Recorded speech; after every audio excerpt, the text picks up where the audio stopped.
ওই দুটো বাচ্চাকে মেরে ফেলা হবে। আমি একজন মা হিসেবে তো সেটা মেনে নেব না। মেসির সঙ্গে ছবি তোলা নিয়ে বিতর্ক, ট্রোলের মুখে পড়তে হয়েছে অভিনেত্রী শুভশ্রীকে। এবার সেই বিষয়ে মুখ খুলেছেন অভিনেত্রী শুভশ্রী গাঙ্গুলি। কি বললেন তিনি, চলুন শুনে নেওয়া যাক। নমস্কার, আমি শুভশ্রী গাঙ্গুলি। যুব ভারতীতে মেসিকে নিয়ে যে মেসটা ঘটে গেল সেটা নিয়ে কিছু ক্লারিফিকেশন দেওয়ার জন্য এই ভিডিওটা আমি করছি। গোট ইভেন্টে আমি একজন ইনভাইটি ছিলাম, মানে আমাকে ইনভিটেশন পাঠানো হয়েছিল। আমি হায়াতে গেছিলাম, আমার ফ্রেটার্নিটি থেকে আমি এবং কৌশিক গাঙ্গুলি ছিলেন।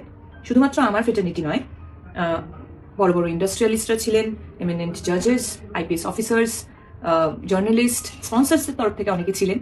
সেখানে অ্যাক্টিভিটিটা এটাই ছিল, উনি আসবেন, আমাদের সবার সাথে মিট করবেন এবং ছবি তুলবেন। আমি 1:30 নাগাদ হায়াতে পৌঁছই। 10:15 নাগাদ ওনার সাথে আমার মিট হয়, আমি ছবি তুলি। এবং যখন আমি বেরিয়ে আসছি তখন পিআর টিম থেকে আমাকে রিকোয়েস্ট করা হয়, ওদের পিআর টিম থেকে আমাকে রিকোয়েস্ট করা হয় যদি আমি যুব ভারতীতে যাই তাহলে ওনাদের জন্য খুব সুবিধা হয়, কারণ ওখানেও নানান রকম ব্যবস্থাপনা ছিল মেসিকে ঘিরে। আমি ছাড়াও Sourav Ganguly, SRK, honourable chief minister. হ্যাঁ, আর একটা কথা বলে দিই, যেহেতু এই প্রশ্নটা উঠছে যে আমাদের ইন্ডাস্ট্রি থেকে আমাকেই কেন ডাকা হয়েছে, এটার উত্তর ওদের পিআর টিম বেশি ভালো দিতে পারবে, যে আমাকে কেন ইনভাইট করা হয়েছিল। আমি রাজি হওয়ার পর হায়াত থেকে বেরিয়ে যুব ভারতীতে যাই এবং আমাদের জন্য একটা নির্দিষ্ট টেন্ট করা হয়েছিল, সেখানে অনেকেই আমরা বসেছিলাম, ওনার জন্য অপেক্ষা করছিলাম, অনুষ্ঠান শুরু হওয়ার অপেক্ষা করছিলাম। ইন বিটুইন আমার পিআর টিম থেকে ইনস্টাগ্রামে ফটোগুলো পোস্ট করা হয়। 11:30 নাগাদ মেসি ঢোকেন এবং ঢোকার পর যে ক্যাওসটা শুরু হয়, যে ডিজাস্টারটা হয়, সেটা আমি নিজের চোখে দেখেছি। আমি মাঠে বসে নিজে ওনাকে দেখতে পাচ্ছিলাম না, আপনারা কিভাবে দেখবেন? আমি টেন্টের মধ্যে ছিলাম এবং দেখতে পাচ্ছিলাম কিভাবে ম্যানেজমেন্টের একটা ডিজাস্টারের জন্য এত সুন্দর একটা ইভেন্ট হতে গিয়েও হলো না। তারপর ঝামেলা শুরু হলো, আমার একটা শুটিংয়ে যাওয়ার ছিল, অলরেডি আমি লেট হয়ে গেছিলাম। আমি ওখান থেকে বেরিয়ে আসি।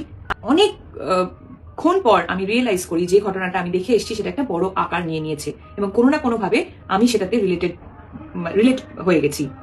সেটা হলো আমাকে নিয়ে ট্রোল করা, অকথ্য ভাষায় গালাগালি, আমাকে একটা প্রোপাগান্ডা বানিয়ে, আমাকে একটা অবজেক্ট বানিয়ে, মানে আপনারা এমন একটা সিচুয়েশন ক্রিয়েট করলেন যেন মনে হলো মেসি যখন মাঠে ঢুকেছে আমি ওনাকে ঘিরে দাঁড়িয়েছিলাম একা, আমি ওনার সাথে ছবি তুলছিলাম সেলফি নিয়ে।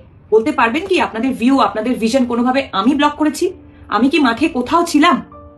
আমার কি দোষ যে আমাকে ইনভাইট করেছিল, আমি হায়াতে গিয়ে ওনার সাথে ছবি তুলেছি, সেটা দোষ? আপনাদের সাথে আমি সমব্যথী, আপনাদের এত কষ্টের রোজগার, আপনাদের স্বপ্নের মানুষকে আপনারা দেখতেই পেলেন না।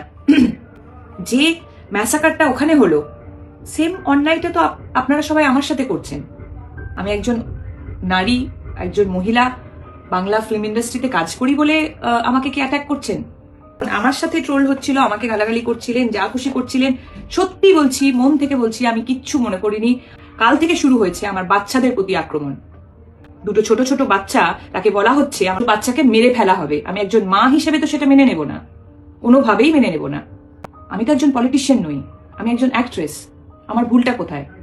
আবার বলছি, আমি কি মাঠে কোথাও ছিলাম? আপনাদের ভিশন আমি ব্লক করেছি? আমার বাচ্চাদের ওপর কেন আসছে? দুটো বাচ্চা কোনোভাবেই কিন্তু যুক্ত ছিল না, সেই দুটো বাচ্চাকে প্লিজ ডাকবেন না।